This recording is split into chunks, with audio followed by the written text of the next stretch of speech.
Hi, welcome back to The Scent Advocate. Long day at work, just relaxing with a glass of champagne. This one's the real thing.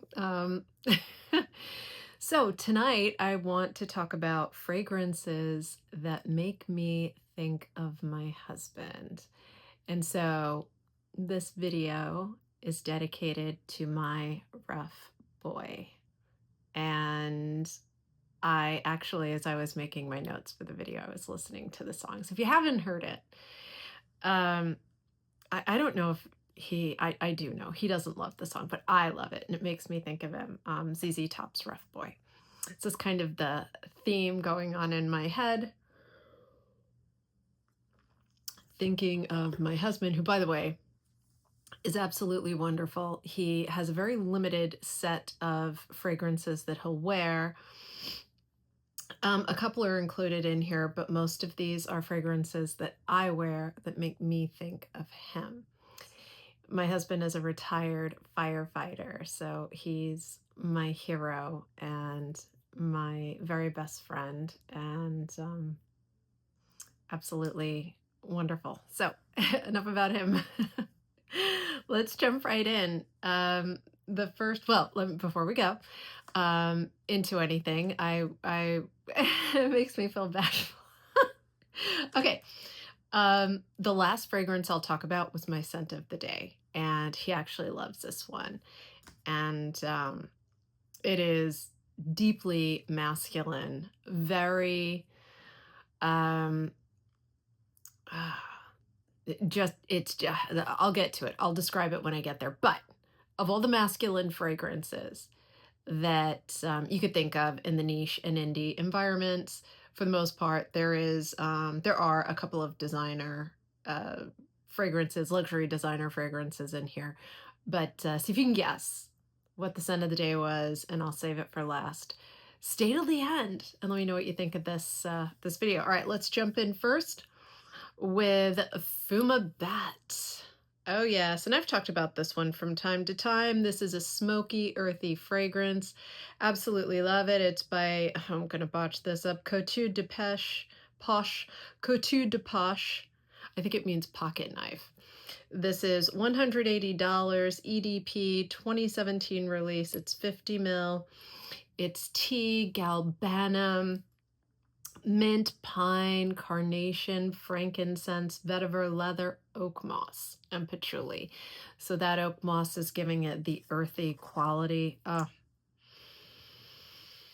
This is a strong, grounded man who doesn't like a ton of cologne type fragrance.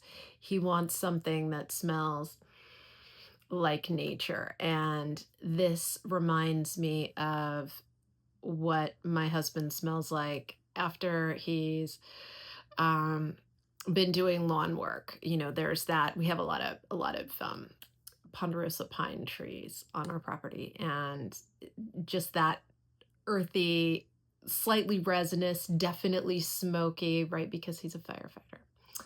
And we have a fire pit. So all of that just kind of on him. It's definitely a little intimate, unassuming, humble, but undeniably masculine.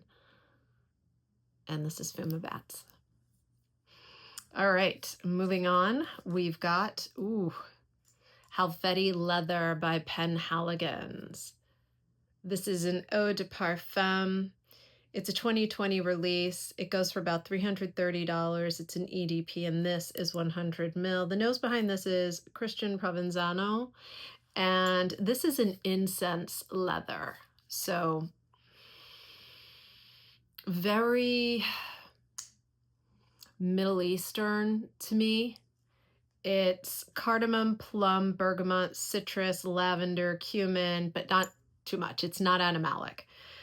Nutmeg, violet, cinnamon, jasmine, leather, oud, incense, of course, cedar and patchouli. It smells dry, dusty, mysterious. I think of a man wearing a tuxedo, but this man has a big, full beard and perfect teeth like my husband, Penhaligon's Halfeti leather. Next, we've got Oud Kohl by Guerlain. This one I didn't know I even existed when I was shopping at Guerlain, where, if you've been watching the channel, where do I always shop for fragrances in person? Las Vegas, right? So this boutique was actually at a nearby hotel, not the Wynn. It was at, I think, the Bellagio. And I was sampling other fragrances, and the SA, who was absolutely wonderful, strongly recommended that I not try this one because she thought I wouldn't like it. It would be too strong, too masculine. And I said, no, no, no. Step aside, it's purple. I have to try it. So it's a dark purple, okay? And I tried it, and of course, I fell madly in love. This is a leather oud. It's a Thierry Boisser. This goes for $445 for this. I think it's 100 ml and an EDP. This could be an extrait. I am not sure, actually. But this is aldehydes, oud, leather, moss, and praline. But to me, it says dark, intense, of course, formal, elegant, refined by richness. This scent has, an incredible presence. The person who wears this is confident. This is a beast if you wear it. Be mindful that this stuff projects and it lasts. Oud Kohl by Guerlain. Gorgeous stuff. Next, we've got, Music of Mountains by the R of Kazakhstan. I love this bottle. I've talked about this one before in other videos, but this bottle is just insane. So it's got like this leather tie around it and this metal plate with mountains on it. The little symbol there. Beautiful stuff. This is a spicy aromatic. It is an EDP. This is 95 ml, 2020 release, and about $255. The nose behind it is Sebastian Martin. This is nutmeg, cinnamon, pine, lavender, labdanum, cedar, patchouli, vetiver, and sandalwood. To me, this is Genghis Khan, and all that implies, right? This is someone who is a nimble steppe warrior riding across the land, in Central Asia, wind in his hair, iron on his belt, and bravery on his bearded face. This is strength meets freedom meets territoriality. And it's a spicy, gorgeous experience. I really enjoy this one. And let me know if you've tried any from this house. I am on the fence with like 4 others, and the only reason I haven't pulled the trigger is I can't make up my mind. So I have them on my wish list, but this is an extraordinary house I don't hear too much about, and that is a crime. Or of Kazakhstan's Music of Mountains. Next, we have one of my husband's favorites for many reasons. It is Xerjoff Iommi. Oh, yes. This is a woody oriental. This is 50 ml. It goes for about $325. The nose behind this is Chris Maurice, I think, with Tony Iommi, of course, who is from the legendary classic rock band Black Sabbath. And the notes in here are bergamot, geranium, passion fruit, rum, cinnamon, leather, patchouli, caramel, labdanum, musk, sandalwood, vanilla, tonka, and ambergris. And when I say classic, I mean it's classic. This is classic, but not, to me, this is classic heavy metal. Okay, I guess classic rock isn't the right. Let me know what you think of Black Sabbath. I mean, this was obviously an iconic band and, incredible music, whether you're a fan or not. This is some pretty meaningful stuff in music history. I happen to love them. So I smell this and I think of a rock god, right? Leather and heavy metal and, the melody of a screaming guitar set on fire. You're falling from heaven, and you know you're a sinner who sings like an angel, and it's just heavy metal, right? Heavy metal stuff here. Gorgeous. Smells exactly like what you would expect. Leather, spicy, um a little resinous, a little dark fruit, just perfect, perfectly masculine, and I think an easy reach for a man. And this is Iommi by Xerjoff. Next we've got, Burning Ben by Stranger's Perfumerie. The nose behind this, of course, is Prin Lum Rose. This is a 30 ml. EDP, it goes for about $90, and it's a 2018 release.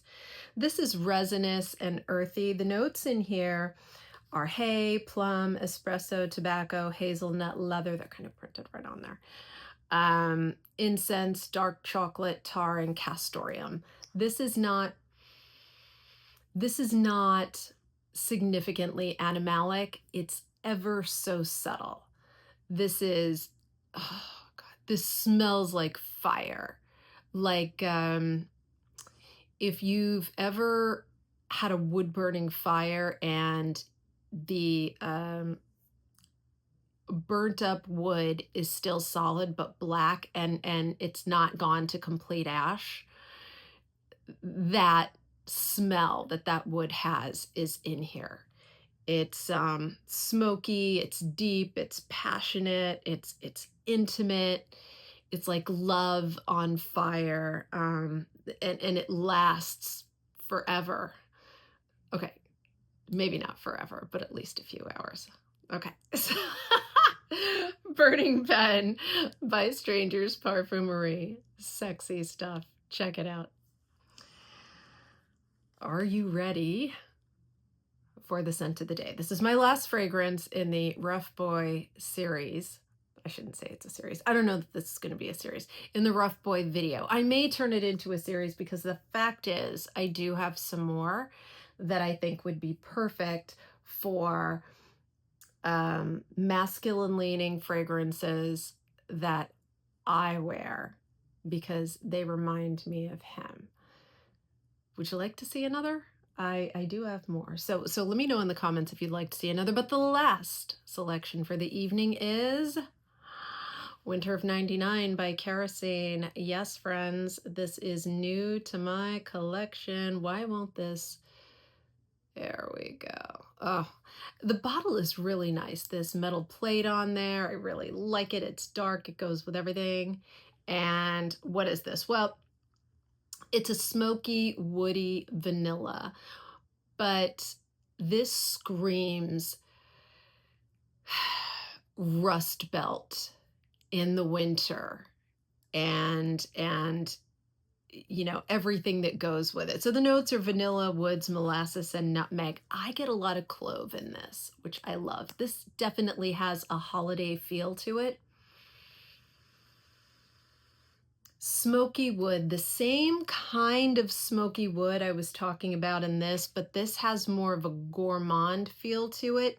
It's not a sweet gourmand. It's not like that. It's just got that vanilla, that very rich, like if you've ever had a vanilla, like a really high quality vanilla, it's not an extract, it's like a syrup, like a reduction. That's what you get, but it's not a lot. It's just enough to temper the smokiness.